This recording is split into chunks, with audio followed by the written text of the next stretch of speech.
오늘 본문의 말씀을 통해서 우리가 가야 할 길이라는 제목으로 함께 하나님의 말씀을 나누도록 하겠습니다. 우리가 가야 할 길이라는 제목입니다. 최근 우리 대한민국에서 가장 뜨거운 이슈, 그 중에 단 한 가지를 꼽는다고 한다면 대부분이 아마 대통령 선거에 대한 이야기를 할 것입니다. 누가 대통령이 되느냐부터 시작해서 그 후보는 어떻고 또 저 후보는 어떻고 또 그들의 공약은 무엇이며 가족은 어떠하며 또 학력은 어떠하며 주변 인물은 어떠한지에 대해서 수많은 온갖 이야기들이 뉴스와 또 미디어를 덮고 있는 요즘입니다. 왜 사람들은 이토록 대통령 선거에 관심이 많은 것일까요? 대통령이 무엇이길래 이렇게도 다들 아기다툼을 하는 것일까요? 그것은 대통령이라는 자리가 이러니 저러니 해도 대한민국을 이끌어가는 자리이며 동시에 우리 대한민국에서 권력의 핵심, 그 정점이라 여겨지기 때문일 것입니다. 대통령의 입김으로 영향을 미칠 수 있는 자리가 약 1만여 개가 넘는다고 하니 우리 대한민국에서 그 영향력은 가히 최고라 할 수 있을 것입니다. 사람들은 너도 나도 더 높은 자리로 올라가길 원합니다. 또 그것을 당연하게 여기며 그 길을 왕도라고 말하기도 합니다. 그것이 권력이든 명예든 물질적 부이든 말이죠. 그러나 여기에서 우리 그리스도인들은 아주 중요한 질문을 할 수 있습니다. 과연 그 길이 우리 그리스도인들에게도 옳은 길인가 하는 그런 질문입니다. 그렇지 않다는 것을 우리는 다들 잘 알고 있습니다. 그러면 우리 그리스도인들이 추구해야 할, 또 걸어가야 할 그 길은 무엇일까요? 여기에 대해서 오늘 함께 말씀을 나누어 보도록 하겠습니다. 오늘 말씀을 얼핏 보면 예수님께서 변화산에서 내려오신 후에 일어난 각각의 사건들이 마치 아무런 상관없이 그저 나열되어 있는 것처럼 보이기도 합니다. 귀신 들린 자녀를 고친 이야기, 예수님의 순환 예고, 또 누가 더 크냐 하는 논쟁과 천국에서 가장 큰 자가 누구인지에 대해서까지 여러 가지 이야기들이 그냥 의미 없이 나열되어 있는 것처럼 보이기도 합니다. 하지만 그렇지 않습니다. 이 다양한 사건들은 하나의 큰 흐름을 가지고 배치되어 있지요. 누가복음의 저자 누가가 아무런 의도도 없이 이렇게 나열하지 않았습니다. 그러면 이 길고 다양해 보이는 말씀들을 관통하는 하나의 핵심적인 주제는 무엇일까요? 이것이 오늘 말씀의 가장 중요한 핵심 주제입니다. 그것은 더 낮고 작은 자리로 나아가야 한다는 것입니다. 더 낮고 또 작은 자리로 나아가야 한다는 것입니다. 오늘 본문의 말씀은 예수님께서 변화산에서 내려오신 바로 그 다음의 이야기들입니다. 무리 중에 한 아버지가 귀신 들린 아들을 데려와서 예수님께 고쳐달라고 부탁합니다. 예수님께서 변화산에 올라가 계신 동안 제자들에게 부탁하였으나 그들이 고치지 못하였다라고 말하면서 말이죠. 예수님께서는 귀신을 쫓아내시고 또 그 아들을 고쳐주셨습니다. 그리고 사람들은 예수님께서 행하신 이 기적을 보고 다들 하나님의 위엄이 나타났다라고 표현하며 놀라워하였습니다. 중요한 것은 바로 이 기적 다음에 나타나는 많은 이야기들입니다. 예수님의 기적을 보고 사람들이 다들 놀라워하였습니다.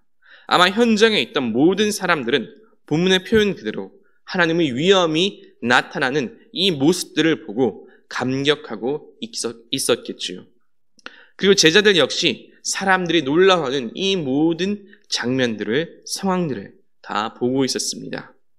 사람들의 이런 반응을 보면서 제자들은 무슨 생각을 하였을까요? 이미 제자들은 예수님의 놀라운 기적을 몇 번이나 경험하였습니다. 뿐만 아니라 예수님께서 주신 능력으로 귀신도 쫓아냈었고 또 병도 고친 경험도 있지요. 제자들은 예수님의 기적을 보고 또 하나님의 위엄을 찾는 이 많은 사람들을 보면서 이제는 정말로 예수님께서 그 신적인 능력으로 유대 민족을 로마로부터 해방시키고 새로운 유대 왕국을 재건할 것이라는 기대를 가지게 되었습니다. 이를 방증하는 것이 이후에 이어지는 제자들의 대화이지요. 예수님께서 유대 왕국을 재건하시면 자신들은 그 왕국에서 핵심 관료로 들어갈 것이 자명한 일이었습니다. 그래서 제자들은 자기들 중에서 누가 큰지 또 누가 더 높은 자리로 갈 것인지에 대해서 왈가왈부하였지요. 이런 제자들의 생각을 아신 예수님께서는 그들을 향해서 아주 의미심장한 말씀을 하십니다. 44절의 말씀입니다. 이 말을 너희 귀에 담아두라. 인자가 장차 사람들의 손에 넘겨지리라 하시되. 아멘. 예수님은 소위 김칫국을 마시는 제자들에게 너희가 지금 완전히 잘못 생각하고 있다라고 일깨워 주십니다. 너희들은 높은 자리에 올라가서 너희의 그 손으로 저 많은 사람들을 다스릴 것을 기대하고 있겠지만 실상은 내가 저들의 손에 넘겨질 것이다 라고 말씀하시지요. 더욱 적나라하게 말하면 지금 이 기적을 보고 나에게 환호하고 또 나를 따르는 바로 저 사람들의 손에 넘겨져서 인자가 조롱당하고 채찍질당하고 마침내 십자가에 달려 죽을 것이다 라고 말씀하신 것입니다. 하지만 제자들은 이 말씀을 깨닫지 못합니다. 성경은 제자들이 예수님의 말씀을 깨닫지 못한 이유를 두 가지로 말씀하는데, 먼저는 근본적으로 예수님의 말씀의 그 속뜻이 제자들에게 숨겨졌기 때문이라고 말씀합니다. 아직 예수님께서 십자가에 달리실 때가 되지 아니했고 또 그들이 깨달아야 할 때가 되지 아니했기 때문이지요. 그리고 또 한 가지 이유가 나타나는데, 그것은 제자들이 예수님의 이 말씀을 듣고 묻기를 두려워하였다라고 말씀합니다. 왜 제자들은 예수님께 그 의미를 더 묻기를 두려워하였을까요? 평소 같으면 제자들은 자신들의 궁금증을 주저없이 예수님께 물어보았을 것입니다. 실제로 예수님께서 이전에 땅에 떨어진 씨앗의 비유를 하였을 때 제자들은 이 비유의 뜻이, 그 의미가 무엇인지 예수님께 물어보았지요. 하지만 이번만은 제자들이 예수님께 다시 물어보지 못하였습니다. 그리고 그 이유가 두려웠기 때문이다라고 성경은 말씀합니다. 여기에 더해서 오늘 본문 말씀과 평행 본문인 마태복음 17장을 보면 제자들은 예수님의 말씀을 듣고 매우 근심하였다라고 표현하기도 합니다. 제자들은 예수님의 이 말씀을 듣고 두려워하였을 뿐만 아니라 매우 근심하였다라고 성경은 말씀합니다. 그러면 제자들이 두려워하고 또 근심한 그 이유가 무엇일까요? 그것은 바로 제자들의 헛된 기대 때문입니다. 제자들은 높은 자리에 올라가고자 했던 그들의 기대가 사라질까봐 근심하였고 또 혹시라도 그것이 진짜로 현실이 될까봐 두려워하였습니다. 그래서 예수님께 더 물어보지 못하였지요. 그들은 예수님께서 세우실 새로운 유대 왕국에서 다들 한 자리씩 차지할 것을 기대하고 여기까지 고생하며 왔는데 그 모든 수고가 헛수고가 될 수 있다니. 제자들의 관심은 예수님이 구원자로서의 사역에 있지 아니하였고 오로지 세상적인 욕심에 있었습니다. 그랬기에 성경은 이러한 제자들을 보고 예수님의 말씀을 깨닫지 못하였다라고 말씀한 것입니다. 이런 제자들에게 예수님은 그리스도인들이 추구해야 할 진짜 올바른 길이 무엇인지 어린아이를 통해 아주 분명하게 다시금 깨우쳐 주십니다. 그들에게 이르시되 누구든지 내 이름으로 이런 어린아이를 영접하면 곧 나를 영접하며 또 누구든지 나를 영접하면 곧 나를 보내신 이를 영접함이라. 너희 모든 사람 중에 가장 작은 그가 큰 자니라. 아멘. 이 어린아이와 같이 너희가 가장 작다고 생각하는 사람, 바로 그 사람이 천국에서 가장 큰 자이며 또 하나님께서 가장 귀하게 생각하는 사람이라고 예수님은 제자들에게 말씀하여 주십니다. 그리고 바로 그 길이 우리 그리스도인들이 추구하고 걸어가야 할 길인 것입니다. 세상은 더 높아지길 원합니다. 더 큰 권력을 얻길 원합니다. 그리고 더 많은 것들을 취하기를 원하지요. 하지만 하나님께서 보시는 가장 큰 사람, 가장 귀한 사람은 이 어린아이와 같이 아무도 주목하지 않는 사람, 귀하게 생각하지 않는 사람, 오히려 너무 작아서 아무도 신경 쓰지 않는 바로 그 사람이 천국에서 가장 큰 사람이라고 예수님은 말씀하십니다. 우리 담임 목사님께서 자주 하신 말씀이 있지요.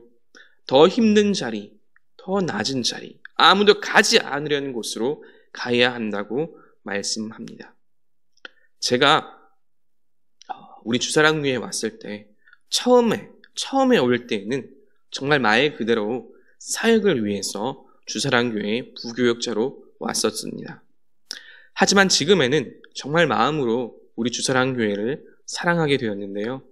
여기에는 바로 이 뜻, 더 낮은 자리, 더 작은 자리로 가야 한다라는 이 뜻으로 우리 모든 성도들이 함께 모여 있다라는 것을 알게 되었기 때문입니다.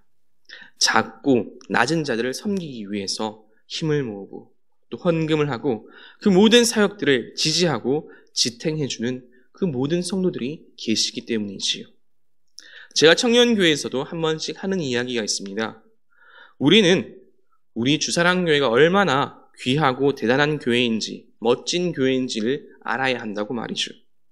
주사랑교회는 선교하는 교회이며 또 복음을 전하는 교회이고 작고 약한 자들을 섬기는 데 힘을 쓰고 또 그 뜻을 함께 하기 위해 모인 교회이다 라고 항상 청년들에게 가르칩니다. 그리고 우리는 여기에 자긍심을 가져도 된다라고 이야기하죠.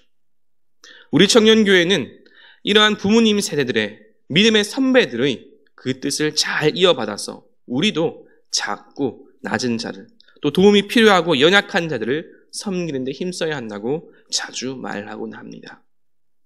사랑하는 성도 여러분, 우리 그리스도인들이 걸어가야 할 길, 그 길은 높고 크고 또 넓은 길이 절대로 아닙니다.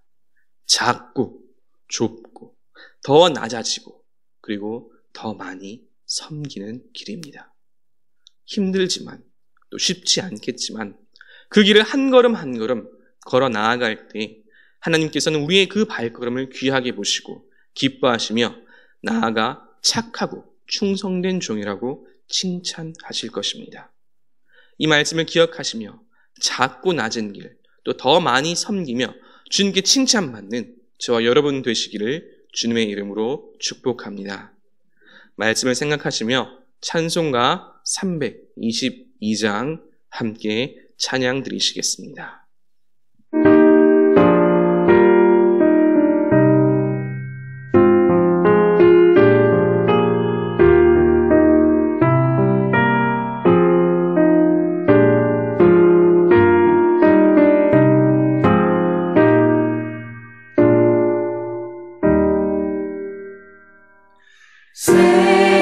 세상의 헛된 신을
시기와 미움 아주 버리고 하나님만을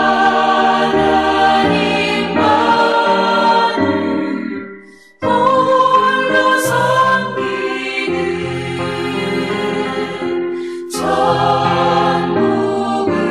어서 이뤄 주소서.